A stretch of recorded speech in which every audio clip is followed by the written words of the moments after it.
mag-ingay para kay Borloy.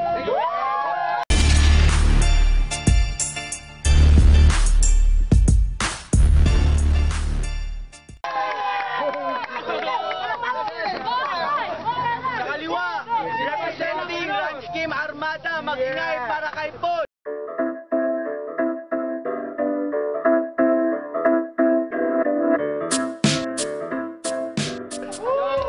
Keen RSA all day. Let's go.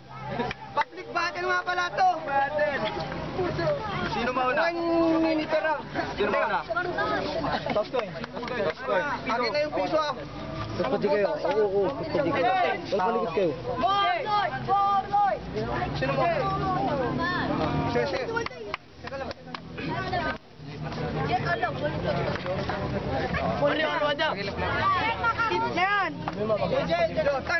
Yo, Anad, para kay Paul. Yo, ayokong magpabilis. Gusto ko yung malinaw. Bawal dito yung bobo, bawal din yung mababaw. Yo, ang kalaban mo ngayon ay isang legit na battle MC. Samantalang ikaw naman ay isang rapper wannabe who wants to battle me just to show up that you are a real G. I mean, homie, fuck it. Yung mukha mo ang pangit. Takpan mo yung mukha mo cause I don't like it. Ano ba real name mo talaga, boy? Ano ba talaga real name mo talaga, boy? Awan bibiyang ko, hoy. Dahil batang bata ka pa sa akin, Borloy. Kung ako sa'yo, mag-practice ka muna, bata. Kinakabahan ka na ba kasi naiihi ka na ata? Pwede ka nang umayaw kasi mukha ka ng kawawa. Baka sa susunod na round, malaglag pa yung iyong baga. Ako yung tipo ng battle MC na pag hindi laseng, hindi pala mura. Pero kung ganito lang yung kalabang ko, tang ina! Wala na bang iba? Hindi ka hip-hop, kahit sumigaw ka dito ng yo. Pakinggan natin yung sasabihin nito, so baby, let's go!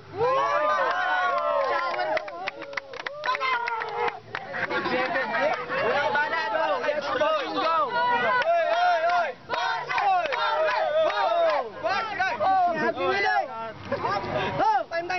Go. Alam niyo na ba pangalan nito? Siya si Paul, P-A-U-N. Paul Tek Angdo, Jutoyot, Longse. Hoy, gago, sa susunod, tigasan mo pa. Kasi yung mga banat mo nakakatanga, ayusin mo, tangina ka. Bigatan mo pa yung mga linyang hinanda kung ayaw mong ilampaso kita. Hindi ako nagmamagaling, linabanan kita. Linabanan kita kasi sobrang yabang mo na. Tangina, ang pangit mo, yung mukha mo, sobrang malansa. Tignan mo, love oil, face na, tangina ka. Mas pangit ka sa pinakapangit. Dali-dali tawagin na natin si JD. Bakit? Kasi ito na yung kamukha niya. Kasi ito na yung kamukha niyang nangungulubot ng mukha, parang cleavage ng matanda. Kaya, ang pangit mo talaga. Isang talsik pa ng lawe mo sa mukha ko, sasampalin na kita. Sige, guwapo ka. Yo, subukan kong rumibat nandito. Pangalawang banat para kay Paul. Subukan kong rumibat nandito si Jackpot eh. Dinis mo yung pangalan ko, ididis ko din yung pangalan mo. Pangalan mo, Borloy. Bobong overrated, yung laman lang yabang. Ha? Yo, pakinggan nyo mabuti. Sabi nyo nung battle niya doon kay Dado, magaling ako gumamit ng wordplay, metaphor, reference, tsaka multi. Yo, shut the fuck up!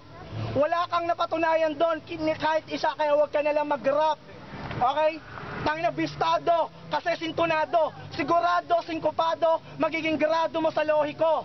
Ha? Hindi mo nagigets yung mga simpleng logic ko. Ngayon, sana naman nalalaman mo na yung pagkakaiba lang ng mataba lang sa malusog, ng maingay at sa matunog. Sana malaman mo din yung pagkakaiba ng moreno lang sa sunog. Alam ko, pinag-aaralan mo ako ng palihim. Kahit nasa paligid ka lang, hindi kita makita dahil sobra ka sa itim. Ikaw mismo, hindi mo makita yung sarili mo sa salamin.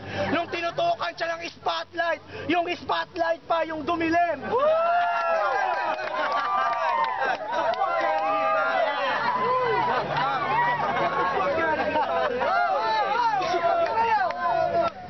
Okay, pangalawang banat para kay Borloy. Time. Maraming nagtatanong sino tong gagong naghagahari daw sa 5. Anong balita sa'yo, Paul na Abnoy? Marami ka na bang nailistang baterya, boy? Tangina, hanep, ikaw na ang sikat. Sa lahat ng bobo, ikaw lang ang burat. Oo, bukan lang ako dito sa larangan. Pero pagkatapos ng laban, magiging sikat na ang Borloy na pangalan. Kaya, tingnan mo, pangit mo, yung mukha mo, sobrang... Kaya hindi ako nagsulat. Sinasabi mong nag-freestyle ka, sinabi mo kay Jackpot na nag-freestyle ka, wala akong pakialam, ang inak ka. Tapos, pagkatapos mong babuyin si Jackpot, mayayain mo, makitos-portos kayo sa Tuguegarao. Kung ikaw kaya babuyin ko, lampaso ko hanggang dumugo yung ilong mo, anong feeling mo? Masaya ba? Fuck you ka. Huling banat para kay Paul. Yo, ito, pang matalino lang yung verse ko na to. Yo, pasintabi sa Pangulo, hindi ko talaga ginusto to. Nananahimik kami ni Yuri kumakain ng gabi, tapos hahamunin mo ako ng duelo, ilalabas ko yung pagkademonyo ko. Mananahimik ka parang santo. Pag nilabanan ko yung buong grupo mo, katumbas isang kalaban lang din yung makakalabang ko. Yo, check, eto na. Ako ba pinili mong makalaban? Sana hindi ka na sumugal.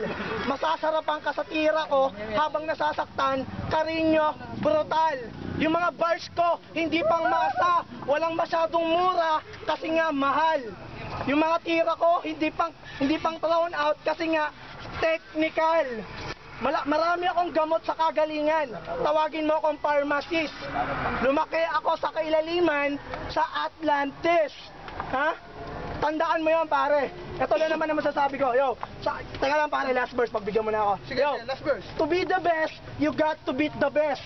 Kailangan mo daw talunin yung pinakamagaling para maging pinakamagaling. And to be the best, I got to beat the best. Ngayon, kailangan ko na palang talunin yung sarili ko sa salamin. Time. Woo! Sana na. Huling banat para kay Borloy. Sana na-get. Overline! Awatan!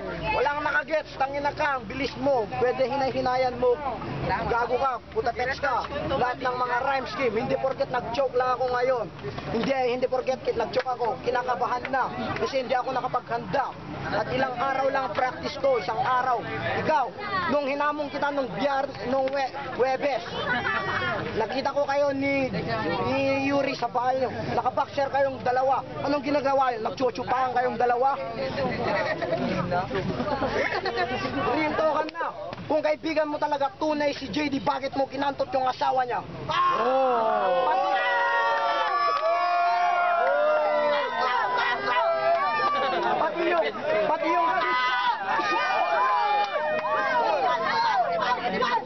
Pati yung picture ni Sarah sa harap ng Cebuana, kinapicture pa. Ano yung trip? Tangina mo, picture lang, kinapicture mo na rin. Tangina mo, para kang tanga. Pati yung shota mong si Queen ni Pok-Pok. Tangina ka, ang balak ko sanang kantutin bago ang laban, pero ang baho ng pek-pek.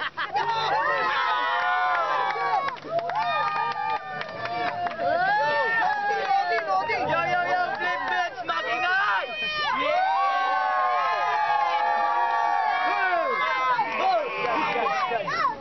Banep.